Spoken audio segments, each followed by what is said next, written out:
तो कौन है सोनम वांगचुक? जैसे हम लोगों ने थ्री इडियट्स मूवी सबने देखी है, तो उसमें जो फुनसुक वांगडू का कैरेक्टर है, that is inspired from Sonam Wangchuk, है ना? वो इंस्पायर्ड है सोनम वांगचुक से। तो सोनम वांगचुक एक सिविल इंजीनियर है। सिविल इंजीनियर होने के साथ साथ एजुकेशनिस्ट हैं। एजुकेशनिस्ट होने के साथ साथ इनोवेटर हैं। इनोवेटर होने के साथ साथ एनवायरमेंटलिस्ट भी हैं और सोशल एक्टिविस्ट भी हैं। ठीक है, क्योंकि जब ये स्टेट के अंदर मांग करते हैं शेड्यूल 6 की, तो ये सोशल एक्टिविस्ट हो जाते हैं। जब ये मांग करते हैं, जब ये कहते हैं कि भाई आइस स्तूपा बनाने से हम बहुत millions of litre water store कर सकते हैं इरिगेशन के लिए, तो ये एनवायरमेंटलिस्ट हो जाते हैं। जब ये कहते हैं कि अर्थ सपोर्टेड इंफ्रास्ट्रक्चर होना चाहिए और उसको अपने स्कूल के अंदर इम्प्लीमेंट करके दिखाते हैं, तो एनवायरमेंटलिस्ट हो जाते हैं। जब अपने स्कूल में पढ़ाते हैं, एजुकेशन के अंदर इनका सबसे बड़ा रोल है। क्या रोल है? क्या हुआ कि एक समय पे लद्दाख के बच्चे सब फेल होते जा रहे थे। 5% बच्चे पास होते थे लद्दाख के बोर्ड एग्जाम्स में, 10th 12th एग्जाम्स की बात कर रहा हूँ। तो बहुत कम बच्चे चूंकि पास हो रहे थे, तो सोनम वांगचुक ने वहां पर एक चीज को आइडेंटिफाई किया और उन्होंने कहा कि this is not the student who is Fehling the education, this is the education system which is failing the students.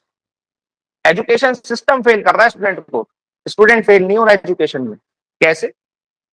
क्योंकि जो एजुकेशन दी जा रही है, आप लोग भी इससे रिलेट करोगे, जो एजुकेशन दी जा रही है वो प्रैक्टिकल एजुकेशन नहीं है, वो किताबी एजुकेशन है, वो बुकिश एजुकेशन है, वो प्रैक्टिकल नहीं है। वो उस लद्दाख के अंदर जो एक बच्चा बैठा हुआ है, उसकी समस्याओं को हल नहीं कर रही है वो एजुकेशन। वहां पर वो नहीं बता रही है उसको कि क्लाइमेट रेजिलिएंट इंफ्रास्ट्रक्चर या क्लाइमेट रेजिलिएंट एग्रीकल्चर कैसे प्रैक्टिस करनी है, तो वो चीज उसको नहीं बता रही है वो। तो इन्होंने कहा कि ठीक है भाई, जो बच्चे फेल हो रहे हैं वो आ जाओ। तो पहला क्राइटेरिया सेकमॉल में एडमिशन लेने का, सेकमॉल इनका स्कूल है, जो इन्होंने स्कूल वहां पे बनाया, SECMOL students educational and cultural movement of Ladakh, 1988 में बनाया इन्होंने। ठीक है, तो उन्होंने कहा कि ठीक है, जो बच्चे फेल हो रहे हैं, जो फेल हुआ है सिर्फ वही एडमिशन ले सकता है सेकमॉल में। तो पहली रिक्वायरमेंट है सेकमॉल में एडमिशन लेने की, आप फेल हुए हो, यानी कि आपने एजुकेशन सिस्टम को फेल कर दिया हो, आपने कह दिया हो कि this education system is not for me, तब आप इसके अंदर एडमिशन ले सकते हो। ठीक है, तो 95% स्टूडेंट्स फेल हो रहे थे। उसके बाद जब इन्होंने ये सेकमॉल चलाया और टेक्स्ट बुक लर्निंग से इन्होंने बाहर निकल के प्रैक्टिकल लर्निंग देनी शुरू करी, प्रैक्टिकल नॉलेज देनी शुरू करी, एक्टिविटी बेस्ड लर्निंग शुरू करी और लीडरशिप ट्रेनिंग्स दी, रिन्यूएबल एनर्जी स्किल्स दिए, student participation in campus administration, students ही वहां का एडमिनिस्ट्रेशन चलाते हैं। वो लास्ट में दिखाते भी ना उस मूवी के अंदर, थ्री इडियट्स में, कि स्टूडेंट्स ही सब कुछ मैनेज कर रहे हैं।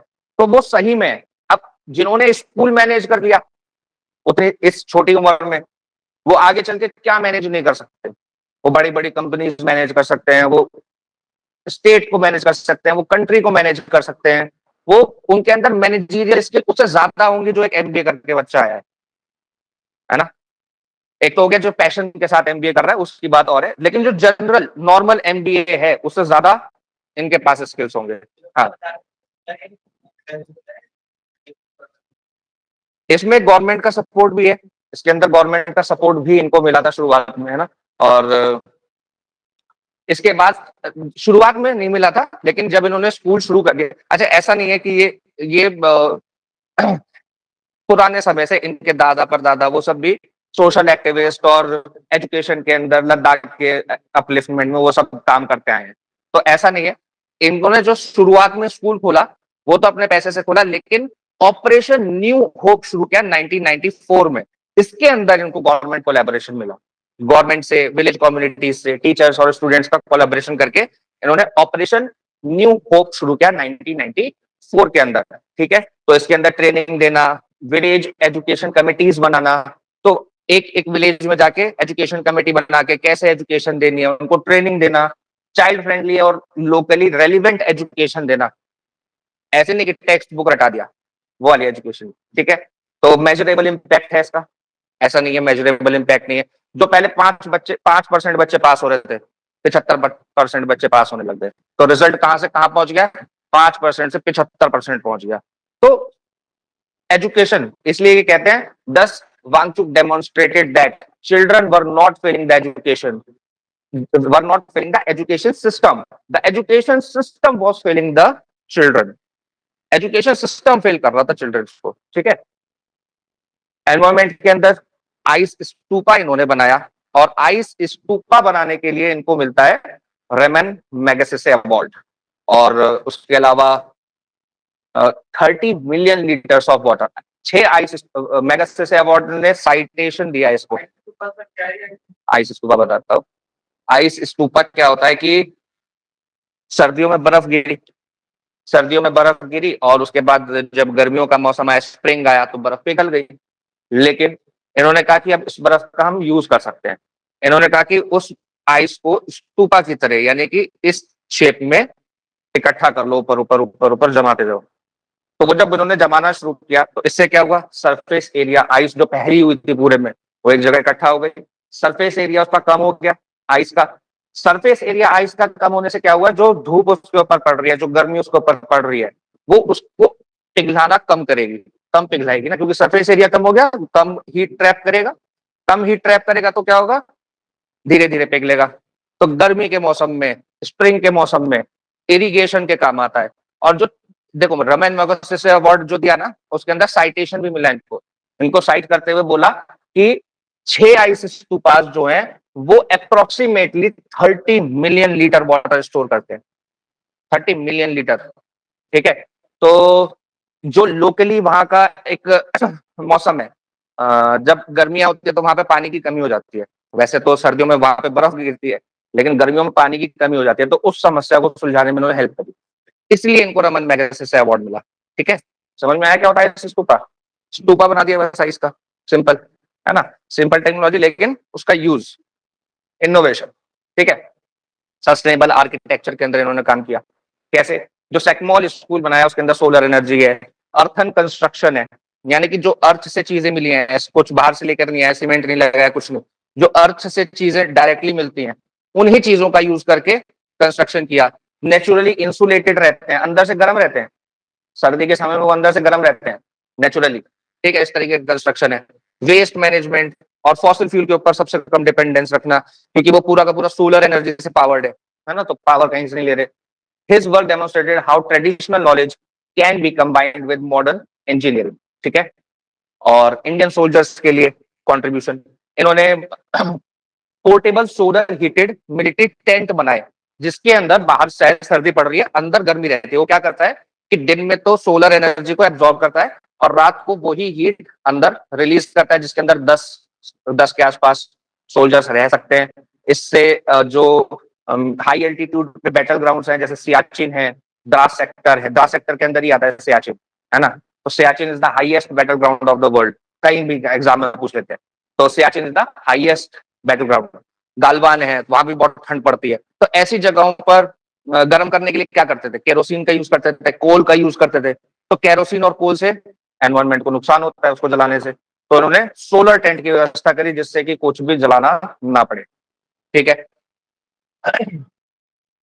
अवार्ड्स देख लो इनके, ये तो मैंने बहुत कम अवार्ड निकाले, मतलब जो मेन मेन बड़े बड़े अवार्ड्स हैं सिर्फ वो हैं, ये वाले तो आ ही सकते हैं, और वरना छोटे छोटे अवार्ड इतने हैं कि पूरी क्लास में वही अवार्ड ही चलते रहेंगे, फिर 10-15 पेज भर जाएंगे अवार्ड से। ठीक है, तो सबसे पहले गवर्नर मेडल जम्मू कश्मीर से मिला इनको एजुकेशनल रिफॉर्म के लिए। उसके बाद अशोका फेलोशिप मिली सोशल एंटरप्रेन्योरशिप के लिए। रोलेक्स अवार्ड मिला फॉर एंटरप्राइज आइस स्तूपा के लिए। इंटरनेशनल टेरा अवार्ड मिला सस्टेनेबल अर्थ आर्किटेक्चर के लिए। Global award for sustainable architecture मिला फिर से आर्किटेक्चर के लिए। रेमन मैगसेसे अवार्ड मिला। रेमन मैगसेसे अवार्ड बहुत ही प्रेस्टिजियस अवार्ड होता है, एशिया का सबसे बड़ा, एशिया का नोबेल प्राइज बोला जाता है इसको, रेमन मैगसेसे को।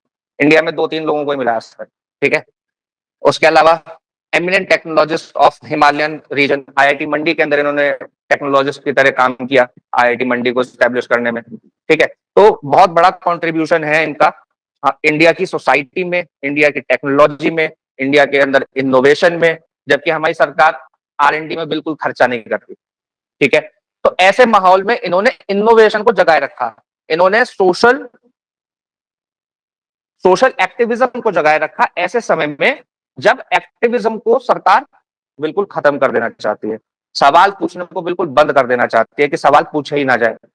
जब रीऑर्गेनाइजेशन एक्ट आया जम्मू कश्मीर का 2019 में, और लद्दाख को अलग एंटिटी बना दिया गया, यूटी बना दिया गया, और विदाउट लेजिस्लेचर बना दिया गया, यूटी विदाउट लेजिस्लेचर अभी स्टेटस है उसका, ठीक है। तो इन्होंने उस समय भी प्रोटेस्ट किया, पिछले साल 6 महीने जेल में रह के आए, ठीक है, जेल में रहे उस किस लिए? क्योंकि इन्होंने प्रोटेस्ट किया था शेड्यूल 6 की मांग करते हुए। शेड्यूल 6 हमारे कॉन्स्टिट्यूशन का पार्ट है, और कॉन्स्टिट्यूशनल मांग करने के लिए, कॉन्स्टिट्यूशनल डिमांड रखने के लिए स्टेट के सामने इन्होंने 6 महीने जेल में काटे। अगर ये व्यक्ति कहीं दूसरे देश में पैदा हुआ होता, सपोज अमेरिका में या कनाडा में, तो ये वहां का हीरो होता।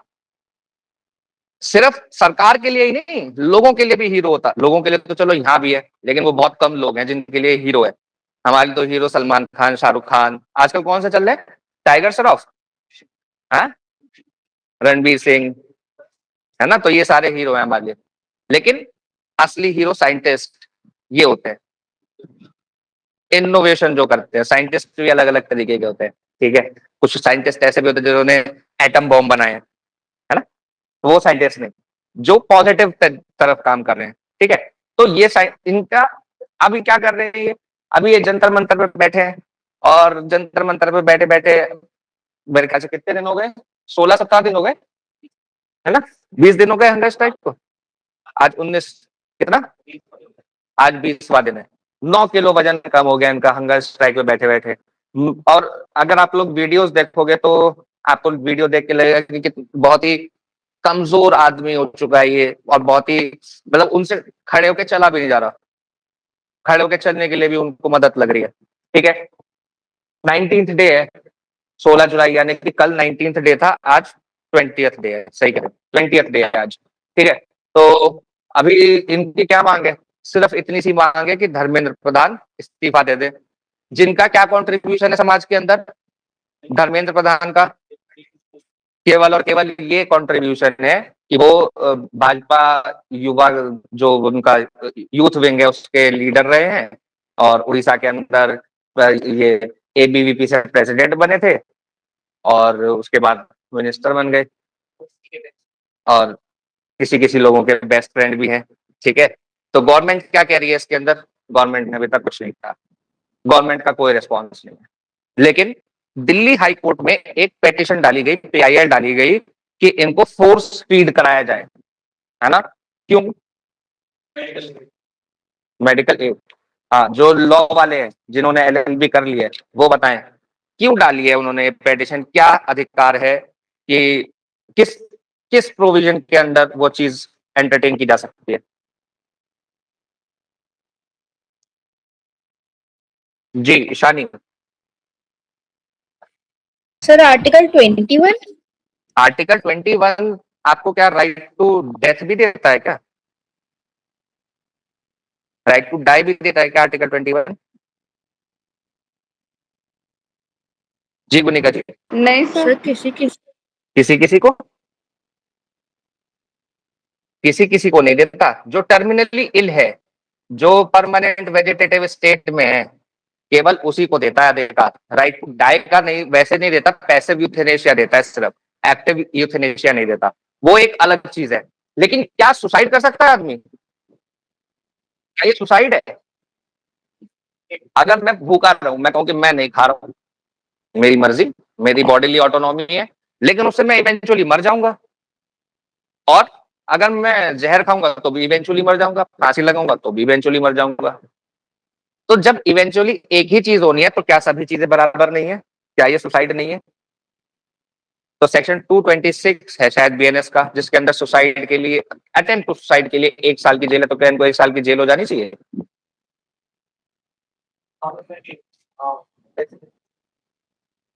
हाँ जी, लीगल वाले बताओ। सर ये तो government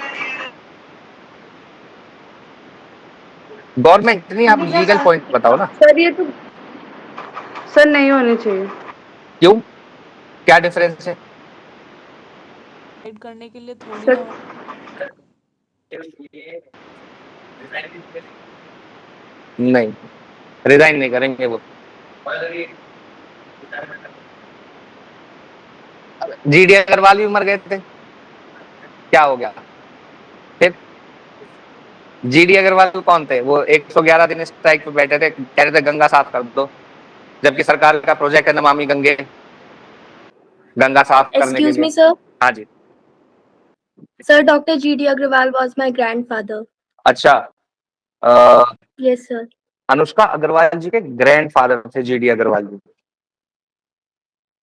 he was a PhD scholar and environmentalist. उसके अलावा उन्होंने आईआईटीज के अंदर बहुत बड़ा योगदान दिया है अपना, है ना, if I am not wrong.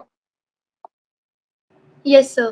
हाँ, तो आपसे उनकी कहानी हम लोग किसी दिन सुनेंगे जरूर, ठीक है? मेरे रोंगटे खड़े हो गए Sure, बात sir. सुन के कि आप उनकी ग्रैंड डॉटर है, ठीक है?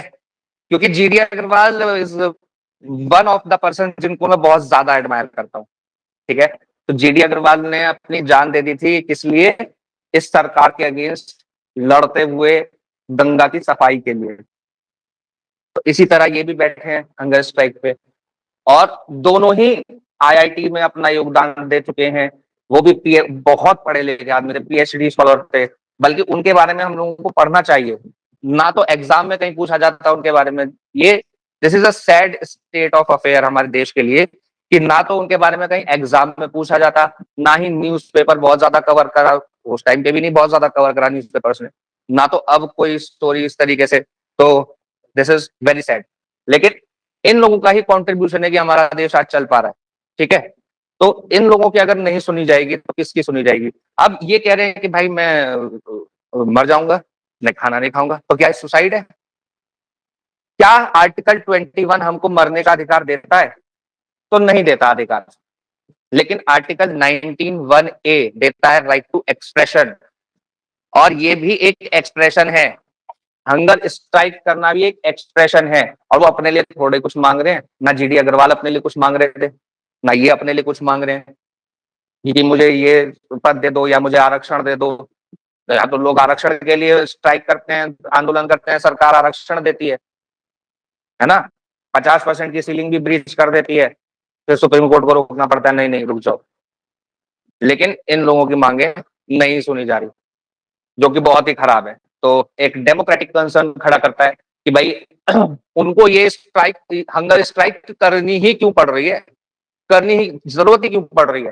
क्योंकि ऐसे में तो सरकार को खुद ही रिस्पॉन्सिबिलिटी लेके, जहां पर लगभग 20-30 बच्चों ने सुसाइड कर लिया एक एग्जाम लीक होने की वजह से, क्योंकि उस एग्जाम के ऊपर उनका पूरा फ्यूचर डिपेंड कर रहा था, है ना? मैं इसमें बच्चों की गलती नहीं बोलता, क्योंकि हालांकि सुसाइड करना किसी भी परिस्थिति में गलत है। आप लोग हमेशा ध्यान रखना, जीवन में कुछ भी परिस्थिति हो, वो टेम्परेरी होती है, ठीक है? वो कुछ समय में ठीक हो जाती है, वो कुछ समय में बहुत छोटी लगने लगती है। जो आज हमें बहुत बड़ी चीज लग रही है कि अरे ये पेपर क्लियर नहीं हुआ तो क्या होगा, लेकिन 5-7 साल बाद वो पेपर आप खुद कहोगे कि अच्छा वो पेपर क्लियर नहीं हुआ, नहीं तो मैं उस ट्रैप पे फंस जाता, ठीक है? तो कभी भी कोई पेपर क्लियर ना होने की वजह से, कोई गर्लफ्रेंड छोड़ के चले जाने की वजह से, या बॉयफ्रेंड के छोड़ के चले जाने से, ये कदम कभी मत उठाना, क्योंकि कुछ सालों बाद वो चीज बहुत छोटी हो जाएगी। समय समय हर चीज को भर देता है, ठीक है? तो आर्टिकल 19(1) हमको देता है फ्रीडम टू स्पीच, और पॉलिटिकल एक्सप्रेशन क्या है? हमारा right to freedom of speech and expression का पार्ट एंड पार्सल है। हालांकि 19(2) उसके ऊपर रीजनेबल रेस्ट्रिक्शन लगाने की बात करता है, लेकिन जितना स्पीच और एक्सप्रेशन का इस्तेमाल सोनम वांगचुक और कॉकरोच जनता पार्टी कर रही है, वो within the reasonable limits है, ठीक है? इसके अलावा 19(1) भी कहता है right to assemble peacefully and without arms. कोई हथियार नहीं है उनके पास, पीसफुली है, अभी तक कोई दंगा नहीं हुआ, किसी को उन्होंने मारा नहीं, पीटा नहीं, कोई तोड़ फोड़ नहीं हुई, तो पीसफुली असेंबल होने का भी फंडामेंटल राइट है। पार्लियामेंट की तरफ हो मार्च करने की बात है, तो क्या हो गया? सरकार लाठी चलाती है, सरकार वहां पर टीयर गैस का इस्तेमाल करती है, सरकार वहां पे वाटर कैनन का भी इस्तेमाल करती है, लेकिन ये तो हमारा अधिकार है ना। मैं खुद बहुत प्रोटेस्ट कर चुका हूँ एक जमाने में, जब मैं कॉलेज में हुआ करता था, तो ये अन्ना हजारे का प्रोटेस्ट चल रहा था, तो उनके अन्ना हजारे के प्रोटेस्ट में गया, उसके बाद फिर सरकार बदल गई। तो उस समय पे जब अन्ना हजारे प्रोटेस्ट पे बैठे थे तब कांग्रेस की सरकार थी और नया-नया कॉलेज में आया था मैं। तो चले जाते थे वहाँ पे, रोज़ शाम को बैठते थे।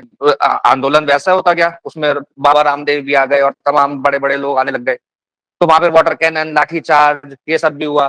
फिर उसके बाद इवेंचुअली सरकार गिर गई, भाजपा की सरकार आई। भाजपा की सरकार आने के बाद भी प्रोटेस्ट किया, फिर लाठी खाई, फिर भागे। उसके बाद फिर ये एक प्रोटेस्ट हमने किया था जिसके अंदर सभी लोगों का घेराव किया था, सारे एमपीज़ को घेर लिया था, सारे एमएलएज़ को घेर लिया था एक टाइम पे। ये जनसंख्या समाधान फाउंडेशन एक हमने एनजीओ बनाई थी, जिसके अंदर हम कहते थे कि 2 बच्चों का कानून होना चाहिए, 2 बच्चों का वो होना चाहिए, नियम होना चाहिए कि 2 बच्चों से ज़्यादा कोई अगर पैदा करता है तो उसके ऊपर थोड़ा-सा टैक्सेस को लेके ये थोड़ा-सा हार्श होना चाहिए, टैक्सेस और ये सब, क्योंकि वो रिसोर्सेज़ ज़्यादा यूज़ कर रहे हैं, ये लॉजिक था उस समय। हालाँकि ये बिल्कुल गलत बात है, कोई ऐसा कानून नहीं होना चाहिए। आज उस समय की मेरी नॉलेज कम थी और मैं उस प्रोटेस्ट में शामिल था और शामिल क्या, मैं I was leading that protest, ठीक है? मैं नेशनल कन्वीनर था उस समय उसका, जनसंख्या समाधान फाउंडेशन का। हाँ, हम ही 6-7 लोग थे जिन्होंने शुरू करी थी वो, तो नेशनल लेवल तक उसको पहुँचाया। लेकिन मैं जो आज मेरी नॉलेज है मैं उससे कहता हूँ कि ऐसा नहीं होना चाहिए। सरकार को ऐसा कोई कानून नहीं बनाना चाहिए कि वो मेरे बेडरूम में घुस जाए सरकार। Law should not enter my bedroom, ठीक है? लॉ बाहर रहे, अपना काम करे। उसको क्या मतलब मैं कितने बच्चे पैदा करूँ, मेरी बॉडीली ऑटोनॉमी है ना, मेरा आर्टिकल 21 का राइट कहता है, तो वो कानून बन ही नहीं सकता, ठीक है? खैर, आगे बढ़ते हैं, आते हैं article 21 right to privacy, life, dignity सबको देता है, ये सारी चीजें हम आप लोगों को पता ही है। हाँ जी।